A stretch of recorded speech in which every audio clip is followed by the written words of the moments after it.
Bonsoir, bonsoir. Je suis dans la joie de vous retrouver encore ce vendredi.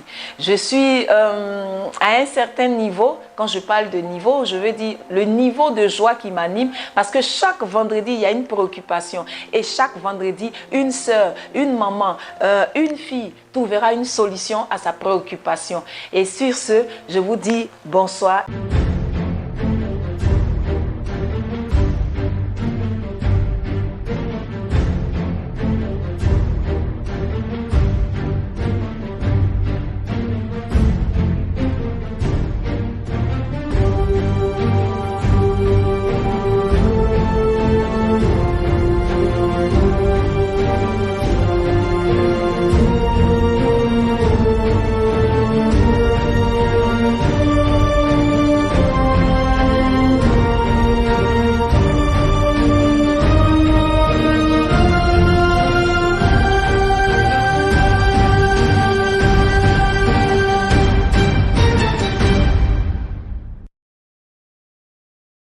Nous partons pour la préoccupation du jour.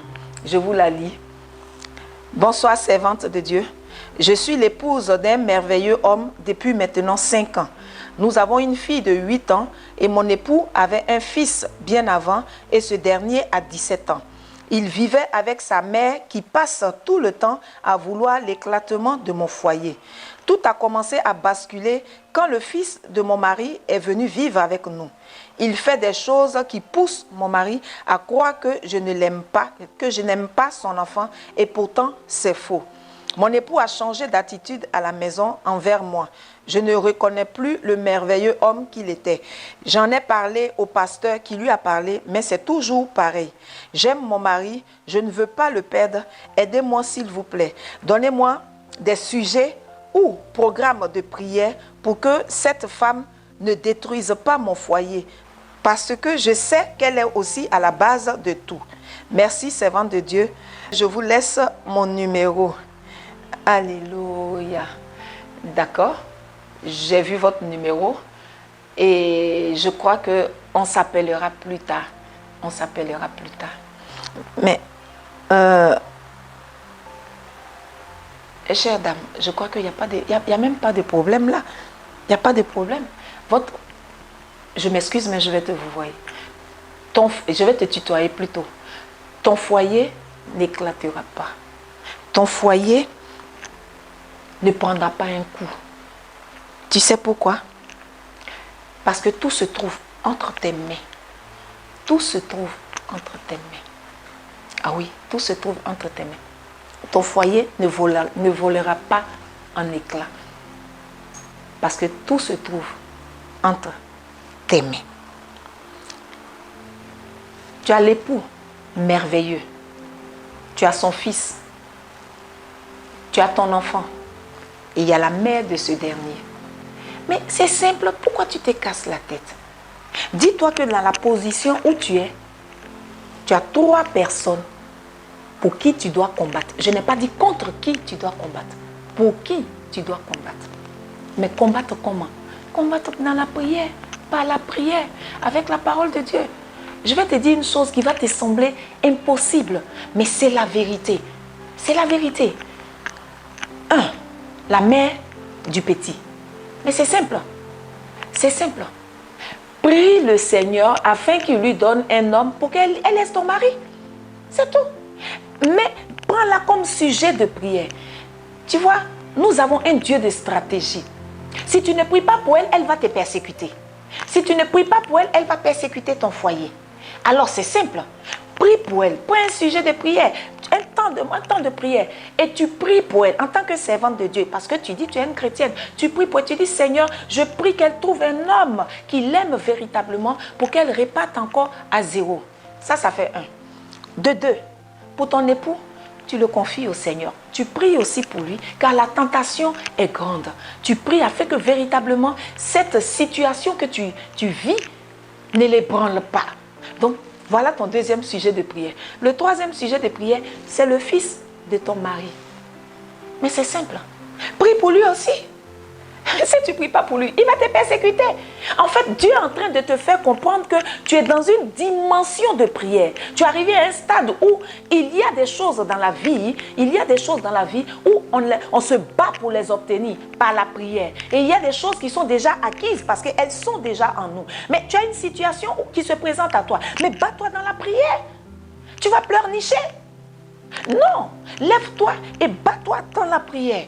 Après ces 3 sujets de prière, il y a toi-même ton comportement. Oui, il y a toi-même ton comportement. Quand j'ai lu tout ce que tu as écrit, tu sais ce qui a marqué, ce qui a attiré mon attention? Le fils de mon mari, le fils de mon mari, le fils de mon mari. Quand est-ce que tu comprendras que c'est ton fils aussi à toi? Le jour où tu comprendras que c'est ton fils à toi, alors la situation va changer dans la maison. Tu comprends? À partir du moment où tu dis le fils de mon mari, ça engendre un comportement en toi qui se relate, qui se reflète sur toi et tu as des attitudes envers cet enfant, mais il va les interpréter.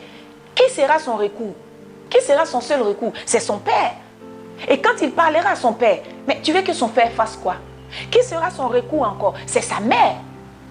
Et tu sais que nous les femmes, entre griffes, nous les femmes, on n'aime pas entendre qu'on est en train de maltraiter notre enfant. Tu comprends? À partir de là, elle va monter la tête à l'enfant. Ce dernier va raconter des choses à son père et c'est toi, tu vas subir. Pourquoi tu dis le fils de mon mari? Quand tu te mariais, tu ne savais pas qu'il avait un enfant? En rentrant dans ce foyer, tu devais comprendre que tu n'as plus un enfant, mais tu as 2 enfants. Tu as 2 enfants. Le premier, il doit être ton complice. Il doit être ton premier époux, même s'il le faut. Mais par ton comportement, tu as engendré quelque chose dans la maison. Tu es à la base de ça aussi. Et aujourd'hui, tu te plains. Tu te plains de quoi? Ressaisis-toi maintenant. Si Dieu permet que jusqu'à aujourd'hui, le foyer n'a pas encore éclaté comme tu le dis, mais c'est que tu as encore l'occasion de te ressaisir. L'Éternel te tend la main encore. Dieu t'ouvre encore une autre porte pour que ton foyer soit restauré. Que pour ton foyer ne vole pas en éclats. Écoute, j'ai une fois enseigné à l'église, j'ai dit, l'homme est la plus grande imprimerie sur la terre. Tu vois un peu les imprimeries où on fait les journaux, on sort beaucoup de journaux. L'homme est la plus grande imprimerie. Il y a tellement de choses en l'homme. L'homme est capable de reproduire beaucoup de choses. Mais retiens ce que je vais te dire. La mémoire de l'homme est l'imprimante, la meilleure imprimante au monde. Je t'explique. Ce que tu gardes dans ta tête, ce que tu enregistres dans ta mémoire, ça se reproduit sur ton comportement. Ça se reproduit dans ton comportement. Je te donne un exemple pour que tu comprennes. Si tu es fâché contre quelqu'un et que tu ne parles pas à la personne, tu n'évacues pas la situation pour que vous en parlez, que ça passe, mais tu gardes en toi. Quand tu gardes en toi, automatiquement, ça te donne un comportement. Tu ne peux plus agir comme il faut envers cette personne. Tu ne peux plus faire certaines choses comme il faut envers cette personne. Tu vois que ta mémoire a imprimé ce que tu penses et ça reproduit sur toi et sur ton comportement. Si l'enfant est bizarre, c'est que toi-même tu as été bizarre avec lui. Ou bien tu as été bizarre envers lui. C'est simple. Ressaisis-toi. Repars à zéro. Là, tu n'as même pas besoin de l'intervention de ton mari. Reprends ton fils. Reprends ton fils et change ton langage. C'est mon fils, c'est le fils de mon mari, c'est le fils de mon mari. À moi, tu dis le fils de ton mari. Et quand tu as huis clos avec lui, qu'est-ce que tu dis alors? Quand tu as huis clos avec lui, qu'est-ce que tu dis? Je vais juste te donner un petit exemple. Il y a une dame que je connais, quand elle est allée se marier, son mari avait déjà un enfant. Quand elle est arrivée, la première chose qu'elle a eu à faire, elle s'est assise avec le fils, elle a échangé avec l'enfant, elle a expliqué à l'enfant les certaines situations de la vie qui ont fait que oui, lui, sa mère n'est plus parce que sa mère, elle a été rappelée au ciel. La dame a expliqué à l'enfant, elle a fait comprendre à l'enfant que je ne pourrai jamais remplacer ta mère, mais sache que je veux faire partie de ta vie pour qu'on grandisse ensemble, pour qu'on marche ensemble et qu'ensemble, on rende ton père heureux. Mais tu sais ce que l'enfant a dit à la dame? L'enfant a dit à la dame, je t'aime de tout mon cœur, maman. Il a commencé à appeler la dame maman. Et à partir de ce moment, la dame et l'enfant sont devenus comme ça. À tel point que l'enfant même préfère parler à sa maman, qui est cette dame, pour laisser son papa. Il fait des complots avec sa maman. Même sa copine, maintenant, il ne la présente pas à son papa, il la présente à sa maman. Mais comment cette dame a su gérer la situation? Parce qu'elle a pu prendre cet enfant-là comme le fruit de ses entrailles. C'est tout, c'est ce que tu dois faire. Tu as compris? Revois-toi. La femme, elle est dehors. Elle ne peut pas rentrer pour bousiller ton foyer.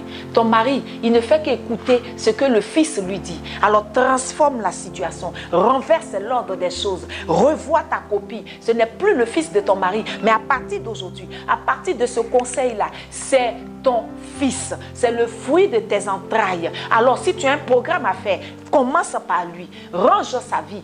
Conduis-le. Comporte-toi comme une mère. La mère qui n'a pas pu avoir à la maison, sur le lieu, et tu verras que les choses rentreront dans l'ordre. Parce que si tu ne le fais pas, tu troubles ton mari. Si tu ne le fais pas, tu vas troubler la petite, c'est-à-dire ton enfant à toi, que tu as eu avec ton mari. Parce que ce petit, ce dernier, il aura une animosité contre sa soeur.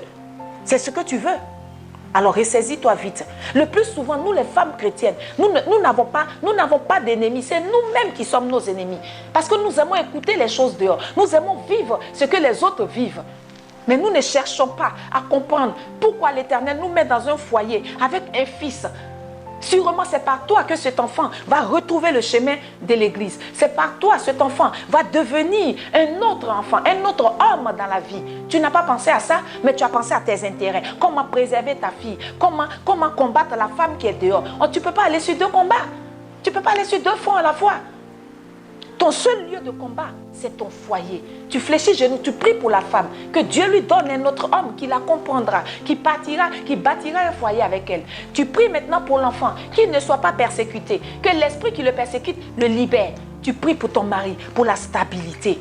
Et tu pries maintenant pour l'harmonie avec tes 2 enfants. Que l'aîné n'ait pas de l'animosité envers la petite. Que la petite ne voit pas l'aîné comme l'enfant d'une autre femme. Mais qu'elle-même, elle regarde dans son âme et qu'elle se dise, c'est mon grand frère. Voici le rôle que tu dois jouer dans ce foyer. Tu as compris? Il n'est pas encore tard et il ne sera jamais tard parce que Dieu ne permettra pas que ce foyer prenne un coup. Tu n'as pas comment on appelle ça? Tu n'as pas un ennemi dehors. L'ennemi, c'est dans la maison, c'est toi-même. Que Dieu te bénisse, que Dieu te fortifie. Prends courage, demeure dans la prière. Ce n'est pas quelqu'un qui va t'aider, c'est ton foyer. C'est toi seul qui peux bâtir, c'est toi seul qui peux détruire. Alors sur ce, comprends que tout se trouve dans le creux de tes mains. Que Dieu te bénisse. C'est vrai que tu m'as donné ton numéro. Avec le temps, on s'appellera. Mais va avec ces conseils-là d'abord. Si tu vois que ça ne change pas, c'est que c'est toi qui n'as pas changé. Mais je sais que ça changera. Parce que l'homme, il a son cœur sur son fils. Il a son cœur sur son épouse que tu es. Il a son cœur sur sa dernière fille. Lui, il est troublé. Toi, réunis tout le monde et forme une famille unie. Que Dieu te bénisse, que Dieu te fortifie, que Dieu t'assiste dans cette mission. Dieu, il le veut déjà, mais il attend toi-même. Il attend que tu te lèves. Il attend que tu prennes une résolution. Je ne parle pas d'une décision, parce qu'une décision, elle se prend seule. Mais une résolution, elle se prend avec Dieu. Dis au Seigneur de te donner un cœur d'amour, un cœur pour pouvoir aimer celui que tu appelles le fils de ton mari. Dis au Seigneur de te donner la force de l'appeler ton fils. Dis au Seigneur de te donner l'amour qu'il a eu lui-même pour nous. Ce qui a fait qu'il est venu mourir à la croix. Cet amour-là, s'il te le donne, tu ne le verras plus en le fils de mon mari, mais tu le verras en mon fils. Que Dieu te bénisse. Sur ce, je vous dis à vendredi prochain.